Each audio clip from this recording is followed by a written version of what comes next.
BJP. ഭരണ സംസ്ഥാനങ്ങളിൽ പീഡനവും കുടിയിറക്ക ഭീഷണിയും നേരിടുന്നവർക്കായാണ് പശ്ചിമബംഗാൾ മുഖ്യമന്ത്രി മമതാ ബാനർജിയുടെ ശ്രമശ്രീ എന്ന പേരിൽ തിരിച്ചുവിളിക്കൽ പദ്ധതി നടപ്പിലാക്കുന്നത്. ബംഗാളികളെ മമതാ സർക്കാർ മടക്കി വിളിക്കുമ്പോൾ ചങ്കിടിപ്പ് ഏറുന്നത് കേരളത്തിലാണ്. കേരളത്തിലുള്ളവർ ഈ ക്ഷണം സ്വീകരിച്ചാൽ സംസ്ഥാനം നേരിടേണ്ടി വരിക തൊഴിൽ ഭീഷണിയാകും. മറ്റേത് സംസ്ഥാനത്തേക്കാളും മികച്ച കൂലി കേരളത്തിൽ കിട്ടുമെന്നതിനാൽ ബംഗാളികളാരും മടങ്ങിപ്പോവില്ല എന്ന പ്രതീക്ഷയിലാണ് സർക്കാർ.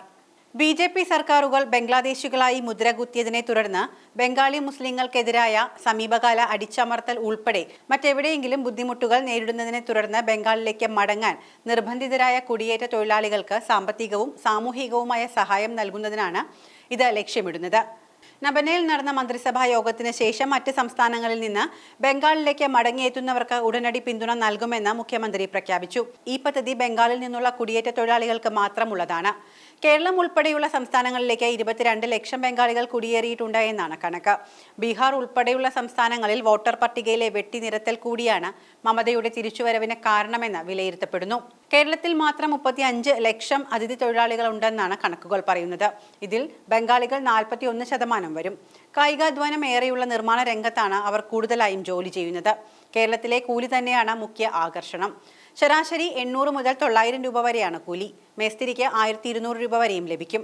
വൈദഗ്ധ്യമുള്ളവർക്ക് ചുരുങ്ങിയത് 1000 രൂപ ലഭിക്കും. തൊഴിലിന്റെ സ്വഭാവം അനുസരിച്ച് കൂലിയും കൂടും. 2011 ജനസംഖ്യാ കണക്കെടുപ്പിൽ ഏറ്റവും അധികം പട്ടികജാതിക്കാരുള്ള രാജ്യത്തെ 10 ജില്ലകളിൽ 9 എണ്ണവും ബംഗാളിലാണ്. ഇതിൽ സൗത്ത് 24 പർഗാനാസ്, നോർത്ത് 24 പർഗാനാസ്, ബർദമാൻ, നാദിയ, ജയ്പാൽഗുഡി ജില്ലകളിൽ നിന്നാണ് വൻതോതിൽ ബംഗാളികൾ കേരളത്തിൽ തൊഴിലിടങ്ങളിലെത്തിയിട്ടുള്ളത്.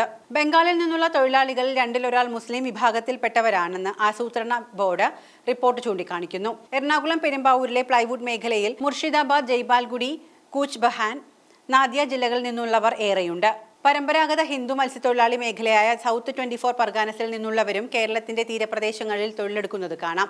സുരക്ഷിതവും നല്ല കൂലി ലഭിക്കുന്നതുമായ തൊഴിൽ സാഹചര്യം ഉപേക്ഷിച്ച് ബംഗാളികൾ മടങ്ങിപ്പോകാൻ ഇടയില്ല.